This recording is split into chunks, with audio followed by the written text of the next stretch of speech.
Live from downtown Detroit, Local 4 News at 5 starts now. Where the warning signs missed tonight, we are uncovering dark new details surrounding the man accused of kidnapping and killing a nurse. This new information emerging as we await charges for Jamir Miller. Good to have you with us for Local 4 News at 5. I'm Devin Skillian. And I'm Kimberly Gill. If you're unfamiliar with the case, let's go ahead and get you caught up here. Police say Miller kidnapped nurse Patrice Wilson as she left Detroit Receiving Hospital Saturday morning, then killed her. He then turned himself into Detroit police Sunday and is now awaiting charges. Now we're learning about not one, but two past cases that share similarities. Sean Lay has been digging into this story. Sean, tell us what you've uncovered. We're talking about two different ex-girlfriends now, aside from Patrice Wilson that you mentioned here, tied to Jamir Miller. One is a woman who went missing out of Romulus in 2011, and she has never been seen again. That case has now been reopened, and we're learning of another case of what police call a domestic incident involving Miller and yet another ex-girlfriend. When it hit the news on Saturday, Sunday, what did you think?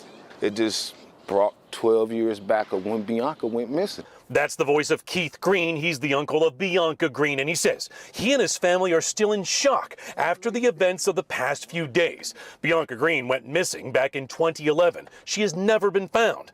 Family members say Bianca spent a year trying to get away from the father of her child, Jamir Miller, claiming that he was abusive. But she had moved and hid from him for a whole year. That's how scared of she was of him. Miller was at a Crime Stoppers event with the family, urging the public to help find Bianca. Now Miller is under arrest. Police believe he abducted nurse Patrice Wilson Saturday, her body then found in her vehicle.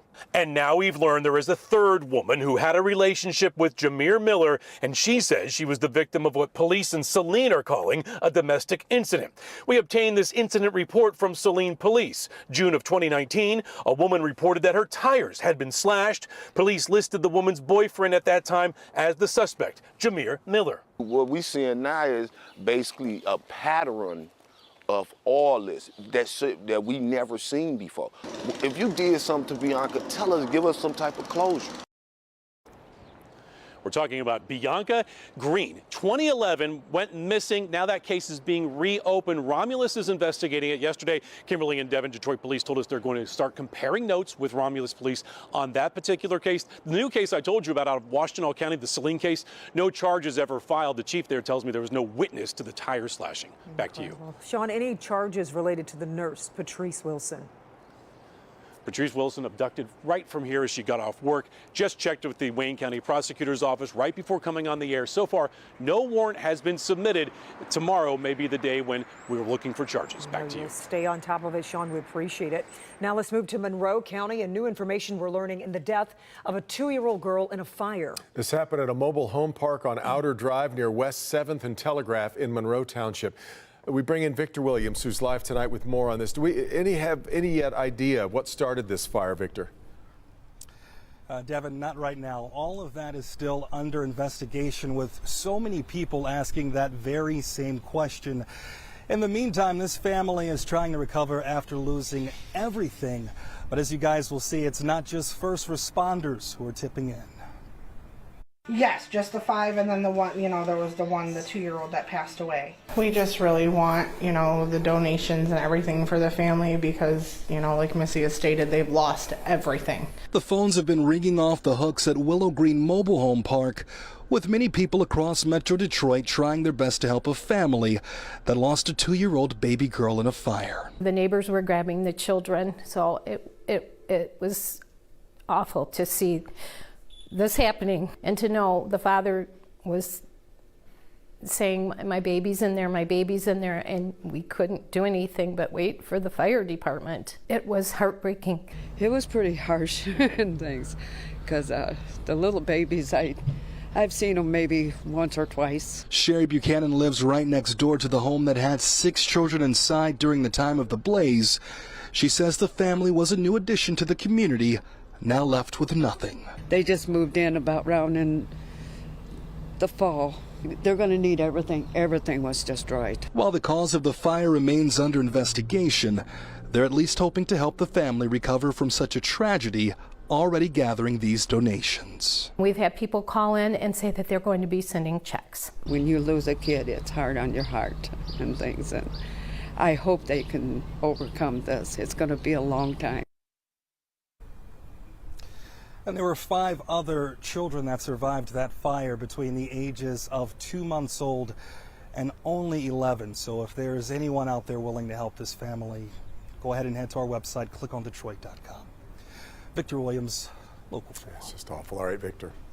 400 illegal guns. That's how many have been taken off the street since the start of Operation Safe Neighborhoods last year. Today, Chief James White, Governor Whitmer, and others came together to talk about the program and plans for the future. Will Jones is live on this story for us tonight. Will, this is a real statewide effort here.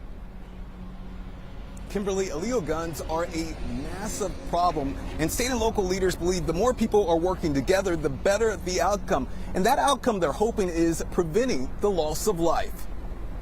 Getting guns out of the wrong hands, that's the mission behind Operation Safe Neighborhoods. And so far, local and state officials say the program is showing promise. As we enter the summer, when historical trends suggest that gun violence increases, initiatives like this one, like Operation Safe Neighborhoods, are critical. Since it was launched last September, about 400 illegal guns have been taken off the streets statewide after nearly 3,400 check-ins with felony offenders. 50 illegal guns coming from Detroit, Wayne, Oakland, and Macomb counties. Mayor Duggan describing the gun violence facing Detroit and the country as heartbreaking. Incidents you've just seen. People who did nothing other than go into a gas station to get snacks, being locked in and shot over a dispute over $3. A nurse who delivered care at my former place, the Detroit Medical Center, being murdered. Although Detroit Police Chief James White says it's hard to measure the impact of initiatives like Operation Safe Neighborhoods, he says reducing the number of illegal guns in circulation does save lives. It's hard to measure something that doesn't happen, right? But we can look at the data and see that we have downturns in certain types of crimes, and we know the effectiveness of the programs that we're using based on that data. Nearly a third of violent crime in Michigan involves a gun. So that really puts into perspective the toll that gun violence is taking on our state and our people.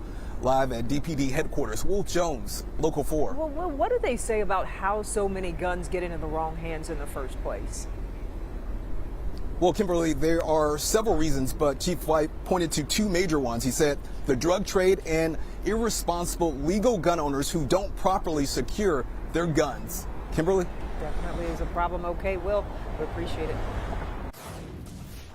We turn now to the Pistons and what could turn out to be a massive night in the history of the franchise. Bernie's here now ahead of tonight's draft lottery. This is all about one very important player. Sounds like we have a shot at getting him. Absolutely. They do have a shot. Everybody's got a shot. There is a chance. There is a chance. There's a little chance. Right, exactly. Along with the Rockets and Spurs, the Pistons, those 3 teams have the best chance of getting 7'4" Victor Wembanyama of France. Each team has a 14% chance of getting the first pick, and he'll be the first one selected. We've got highlights of Wembanyama, led the French Pro League in scoring this past season, averaging 24 points a game to go with 12 rebounds. He's 19 years old, regarded as a franchise fixer of the first degree, and the Pistons have a chance to get him.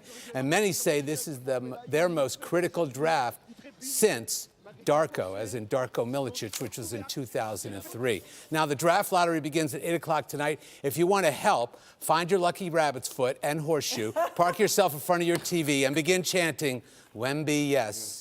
Darko, no. That's pretty much how it goes. It's the best I can do right now. You know, usually most years, second, third, fourth player taken's a pretty good deal. This year, everybody's only talking about one player. That's exactly right. And if you remember, in 2003, there were a lot of players available. The number one choice went to Cleveland, and that was a fellow by the name of LeBron James. He was okay. How'd that work out? Not bad. Good. But yeah, working it out. can change everything, no doubt. All right, Bern.